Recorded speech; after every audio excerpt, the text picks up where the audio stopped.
Hi, everyone. Welcome to SBR Sports Picks. His name is Mike Brenner. My name is Peter Loshak. We are the odds couple. We come to you from sportsbookreview.com. Today is Monday, March 13th, and it's here. March Madness is here. Buddy, I love it. The seedings are set. The opening lines are out. People have been thinking about them. And this is the College Basketball Odds Couple show for Monday, March 13th. We are going to give some picks, Mike Brenner. But first, we're going to chat a little bit with Doug Upstone about a book that he's written called Crushing March Madness. Now, I can hold my own in March, but I don't know if I can crush March in college basketball. Can you crush March Madness? I think I can. You think so? I think so. I got a feeling Doug does, too. Doug definitely does, right.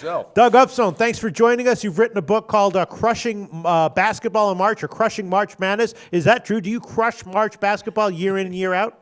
Year in, year out, obviously that's not the case. But what I have put together in this ebook, I put together the tools to help anybody to be able to do that. So, obviously you're not going to do it every single year because there's lots of dynamics. But if you have the right tools to have success, that's the big thing. All right. So tell us what the actual title is and how people can get it.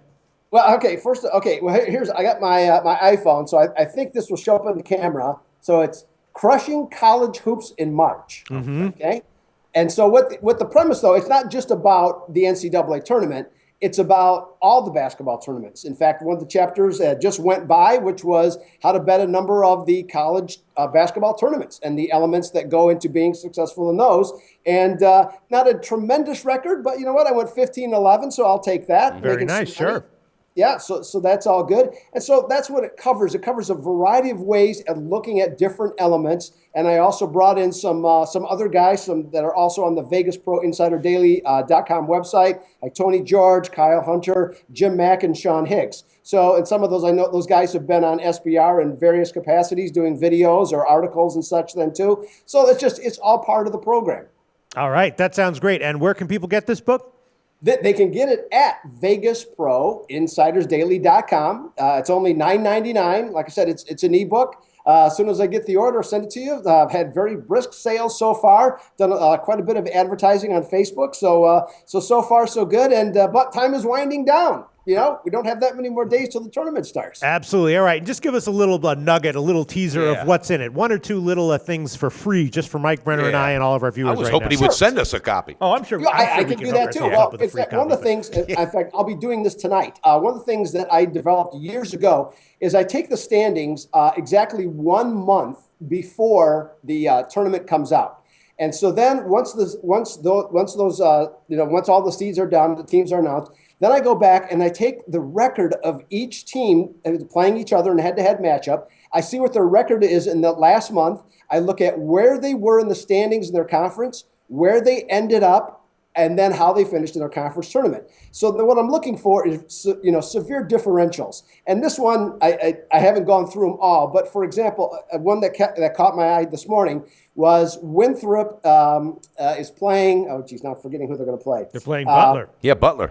Winthrop is playing Butler. I personally think Butler's overseeded at 4, but that's just my opinion. So look at that. And so Winthrop was first. They were first place in their division, or in their conference. They won their conference tournament. They're on a real roll, and they're a very strong defensive team. Butler, by contrast, in their last 7 games over that month period, was 4-3, so not a great record. They lost in the first round in the conference tournament, but yet they're an 11-point favorite. So I'm not saying that's an official play, but that's kind of the method, the madness of the criteria to find severe differentials in terms of underdogs. Now, this used to just absolutely, talking about the word crush, this used to crush it because so many people used to bet favorites all the time in the first round. But as things have matriculated, it does not, I have to say in all honesty, it doesn't do as well. I mean, I used to hit, quite honestly, over 70% over like an 18-year period. Now it's in the right around 60% because odds makers obviously figured out a lot of people are playing underdogs. So in the first round, it's softened some, but it's still a real good strategy, for example. All right. Well, that sounds good to me also because Winthrop was one of the bets that I made on the opening line at +11. All right. Sounds good. That is Doug Upstone's book. Pick it up if you want to read the whole thing. Highly recommend that site in general. And right now, Mike Brenner and I are just going to give some initial picks as of Monday. And Doug Upstone, just listen to what we have to say. And then at the end, tell us if you disagree or agree notably with any of what we have to say. Okay, Doug? Got it. All right, so Mike Brenner, let me just start because I gave a bunch of picks in the morning show. I told in the morning show, at the live show, I mentioned a bunch of things that I bet, and I will just give a bunch of them officially right now. First of all, we might be going head-to-head. Princeton +7. I'm taking that one. You love it. Okay. I'm going head-to-head. I'm taking Notre Dame there, buddy. Okay. Next one, I said that I liked NC Wilmington over Virginia. That's moving down a little bit, but there are still 8.5s around. The Greek and bookmaker have NC Wilmington at 8.5. I'm taking that one. Winthrop at +11 -104. I'm taking that one. I said I liked Bucknell a little bit, and I'm taking that one at +14. That's a line at the Greek. Dogs. Yep. How about Middle Tennessee State? We're getting to it. I'm going down. I'm going down. Eastern Tennessee State. I'm taking that at +10. I'm giving that one officially. Then yes, Middle Tennessee State. I got it at +1. It's not available there anymore. I'm gonna have to take Pick'em -105. So I'll take that one. And then moving down. Let me just find the ones that I took. Yeah, I bet Nevada at +6. Okay. But that's cutting it real close. What do you think, Mike Brenner? Wow, that's a tight one. It's a tough one because Iowa State is so good and they're so well built for the tournament. For the tournament, they don't have know, one Pete. star guard and then they're deep around him with other guards. I got to go head-to-head. I'm going to take Iowa State because the second half of the game, they just finished their last game. I saw a team that looks very, very dangerous. Absolutely. All right, well, I will take Nevada, but I'm going to +6 -106, or actually -105. But that makes me nervous. Now moving on to the Friday games, definitely as I mentioned, taking New Mexico State +12.5 -110, and let's see, definitely taking Iona +14.5 -108, and that's it. Those are all the picks I'm going to give as of Monday, officially adding on to my record. Mike Brenner, what do you want to add on? How are we going head-to-head? I'm going to go Michigan State on the full game. Okay. What's the opening line? Well, right now it's +2. +2's available, so you can +2 -110. I love it. I don't think they're absolutely going to need a point there. Oh, actually, +2 -108 we can give you at Bet Online. Line shop in here, yeah. How about St. Mary's? What's that line looking at? St. Mary's. That is, let me find that one. Let me find that one. St. Mary's. Damn it, I know. All these games. It is -4.5. Oh, no, -4 -110 we can give you at the Chris books. Love it. Yes. I'm all over that one. And what's the Villanova line? Villanova line. That one is not out yet because they're playing one of the play-in games. Oh, they're playing a play-in. Yeah. Okay. Well, that's what I'm going to stick with. And, of course, I'm going Notre Dame head-to-head against you. Okay, hold on. So that will give you -6.5 -110. That's at the Greek. And how about Iowa State best and shot that one line? we can give you -5.5 -115 or -6 -106. What do you want? That's it. I'm going to take the 5.5. 5.5 -115. Okay. Yep, I like it. So I've got 1, 2, 3, 4 official picks. You've got some official picks. Doug, what's your thoughts on the picks we got out there? Anything sticking its head out? Well, just the right off the top, I'm in a complete agreement with you, Mike, on Notre Dame. Princeton, nice ball club. Obviously undefeated in the Ivy League this year. But with how they like to play, is that one of the problems is that you need turnovers in order to score, and they need to play against teams that are not disciplined. And that's exactly the opposite of what Notre Dame is. Okay, I mean Notre Dame, they had a poor game. Well, they had an okay game, but they shot the 3 ball really poorly against Duke, and they just didn't seem to have any legs.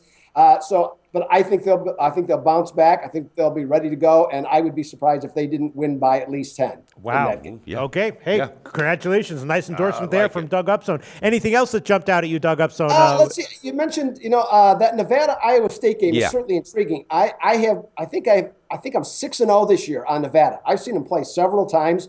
They're a really good team. I'm just not sure this is a good matchup for them. That's my bigger concern. Iowa State has not been a very good tournament team, and they've brought veteran teams in before. So I would tend to lean with Iowa State, but I'm not sold that they're the whole deal there. And so I think the line's about right on that one.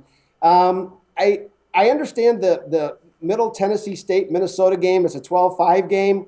The only thing, though, that I look at that is that, Minnesota really came roaring down the stretch. Yes. They had really a bad half against Wisconsin, who was desperate for a win, and then they just had no legs after playing Michigan State in the Big Ten semifinal. Middle Tennessee is really good. Middle Tennessee is capable of, in my opinion, of getting to the Sweet 16, but Minnesota is also quite good right now. Yeah. So that I'm not completely sold on that. There was another 12-5 matchup that I'm just drawing a blank on. I don't have it in front of me here.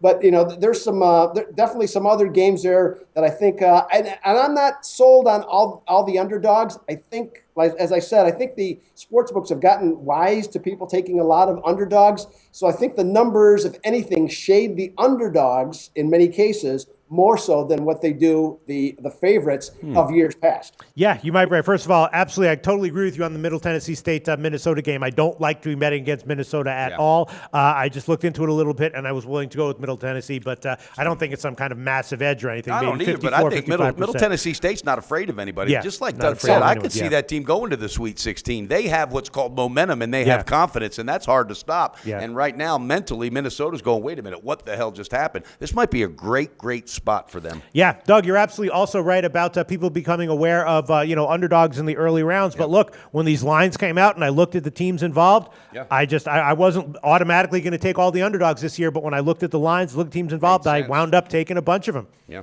You know what? One of the things, and I'll just add one other point. That's something that's in the book, and this is something to think about if you want to make a futures bet or just to fill out your brackets. There's some traits to consider about teams that win the national championship. Now, these don't happen every single year, but they happen, more or less every year. And first of all, what you got to have a point guard who's 6'3" or taller, who has NBA ability. Now, that doesn't mean he's going to be a star player in the NBA, but it means that he has the size where he can take over a game, and he has more ability than likely who he's going to face. The same is also true of having a big man who is at least 6'8" and who has the ability to score in the paint. Because obviously, three-point shooting is very important, but you still have to score in the paint. You still got to make free throws, so I think that's very important. And one other element that I'm a big believer of, having a team that during the course of the season won 10 or more straight games. Now, why that's important is because in order to win 6, you have to know how to do it. Okay, so I think that's an important factor also. Now, like I said, it doesn't happen every single year. All three of those elements work together, but I think they're all very important elements, to take into consideration when looking at any of these teams. All right, Doug, up some interesting points there, Mike Brenner. We might have to get a copy or two of these books for I ourselves. think we're going to What do you have think? to. I think it'd be worth just buying a damn copy. Yeah. But then again, Doug, he might just send us one with a bottle of wine if He we might. ask him. Doug Upstone from VegasProInsidersDaily.com. Thanks so much for joining us, as always. Thank you, Doug. Have a great day, and good luck this tournament. Well, this episode of The Odds Couple is over. But if you give us a like and click SBR's logo at the bottom of the screen to subscribe, then you'll get all the upcoming videos as soon as they come out. And don't forget to take advantage of our website. There's free picks, live betting lines, and sportsbook reviews and ratings guides, and a whole lot more. Check it out now.